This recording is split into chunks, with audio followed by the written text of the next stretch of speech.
Assalamualaikum warahmatullahi wabarakatuh.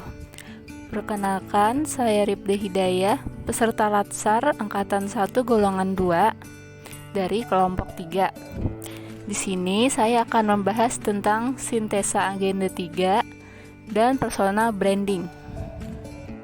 Topik yang saya bahas pertama yaitu manajemen ASN. Manajemen ASN adalah pengelolaan ASN untuk menghasilkan pegawai ASN yang profesional, memiliki nilai dasar etika profesi, bebas dari intervensi politik, bersih dari praktik korupsi kolusi dan nepotisme. Berdasarkan jenisnya, pegawai ASN terdiri atas pegawai negeri sipil atau PNS dan pegawai pemerintah dengan perjanjian kerja atau P3K. Peran ASN yaitu ada 3. Yang pertama, pelaksana kebijakan publik, yang kedua, pelayan publik, dan ketiga, perekat dan pemersatu bangsa.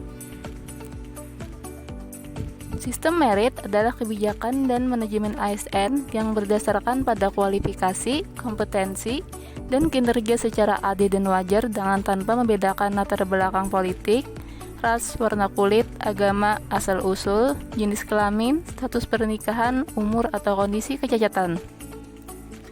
Pelaksanaannya dapat dilihat dari penyusunan dan penetapan kebutuhan atau perencanaan kebutuhan pegawai atau planning, penilaian kinerja atau monitoring dan penilaian, pengembangan kompetensi, promosi, mutasi, penghargaan yang terdapat dalam Undang-Undang ASN. Topik kedua yang akan dibahas yaitu adalah Whole of Government atau WOG.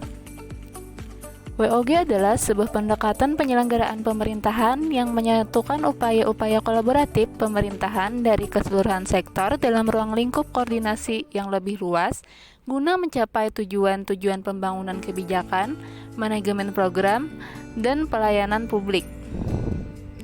Pentingnya WOG yaitu ego sentral yang mendasari perilaku nilai individu ataupun kelompok menyempit pada kepentingan sektornya, adanya dorongan publik untuk good government, dan keberagaman dan perkembangan iptek. Contoh implementasi WOG yang ada di Kabupaten Hulu Sungai Selatan yaitu aplikasi Silamang atau Siap Layani Masyarakat Atasi Gangguan Kamtibnas, digunakan untuk pencegahan dan penanganan tindak pidana lebih cepat. Lalu ada Si Berkah, adalah aplikasi yang dirancang untuk mempertemukan antara pendonor darah dengan yang memerlukan, dibekali mapping yang dapat melacak posisi pendonor. Topik ketiga yaitu pelayanan publik. Pelayanan publik adalah kegiatan atau rangkaian kegiatan dalam rangka pemenuhan kebutuhan pelayanan sesuai dengan peraturan perundang-undangan bagi setiap warga negara dan penduduk atas barang, jasa, dan atau pelayanan administratif yang disediakan oleh penyelenggara pelayanan publik. Terdapat 12 asas pelayanan publik menurut Undang-Undang Nomor 25 Tahun 2009, yaitu kepentingan umum, kepastian hukum, kesamaan hak, keseimbangan hak dan kewajiban, keprofesionalan, partisipatif, persamaan perlakuan, keterbukaan, akuntabilitas, fasilitas dan perlakuan khusus bagi kelompok rentan, ketepatan waktu, kecepatan, kemudahan, dan keterjangkauan.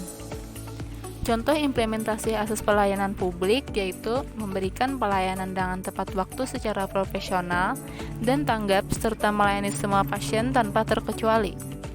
Selanjutnya saya akan membahas tentang professional branding yang saya buat tentang sikap yang harus dimiliki ASN yang disingkat BAKAT, meliputi berintegritas, adil, kreatif, akuntabel, dan tanggap. Pertama itu berintegritas. ASN harus mempunyai integritas, yaitu bersikap jujur dan patuh terhadap peraturan perundang-undangan yang berlaku. Adil, ASN dalam melakukan pelayanan publik tidak diskriminatif atau tidak memandang latar belakang agama, suku, gender, golongan maupun status sosial. Kreatif, ASN harus kreatif berinovasi dan berkontribusi melahirkan terobosan baru. Akuntabel, ASN harus amanah dan bertanggung jawab dalam menjalankan tugas. Dan yang terakhir, tanggap, ASN harus memberikan layanan kepada publik secara cepat dan tanggap. Sekian presentasi saya tentang sintesa agenda 3 dan personal branding. Mohon maaf jika ada salah kata. Terima kasih sudah menyaksikan.